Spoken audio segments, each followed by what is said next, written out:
For a man who fought so hard to win the presidency, losing in 1796 to his Federalist rival John Adams, but exacting his revenge 4 years later, Thomas Jefferson was in no hurry to live in the president's house itself. He spent the first 15 days of his presidency living in Conrad and McMunn's Tavern on Capitol Hill, on the present site of the Longworth House office building, living simply in 2 rooms, one for personal use and the other for business. He took his meals in the dining room, sitting at a communal table alongside other guests. Jefferson's nonchalance about moving into the president's house was rooted in his Republican preferences for simplicity and an accompanying disdain for anything that reeked of strong central authority, a central philosophy of the now vanquished Adams. Even in its partially completed state, Jefferson thought the mansion was too imposing, too fancy, and too monarch-like for his taste, incompatible with a man who had authored America's Declaration of Independence from an overbearing English king. In short, the place was a monument to the Federalist point of view, and Thomas Jefferson counted it important to cut the palace down to size. But the architect and designer in Jefferson would get the best of him. He had to admit that he was intrigued by the mansion, its symbolism, and the promise it conveyed. During the design competition for it a decade earlier, Jefferson, then George Washington's Secretary of State, had even submitted an anonymous entry, one of at least 6 known submissions, before Thomas Hoban's winning entry was selected.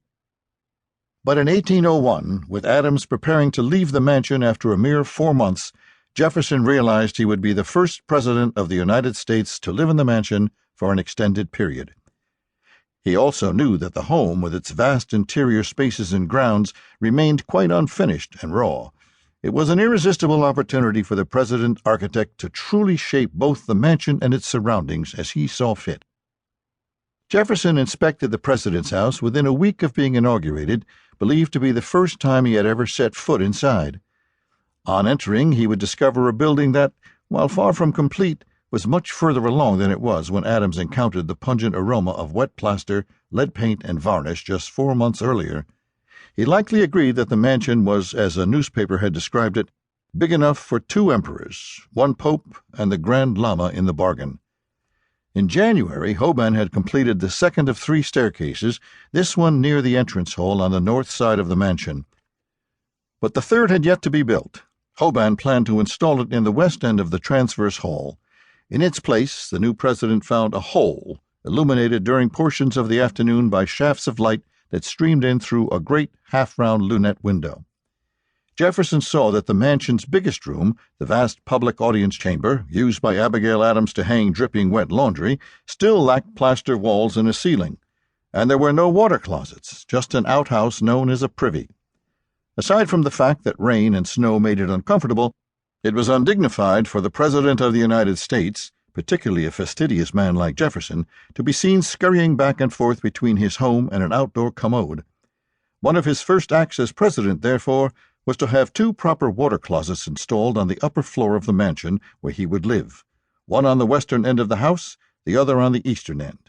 An order went to a Mr. Dorsey on 3rd Street in Philadelphia for water closets of superior construction which are prepared so as to be cleansed constantly by a pipe throwing water through them at command from a reservoir above.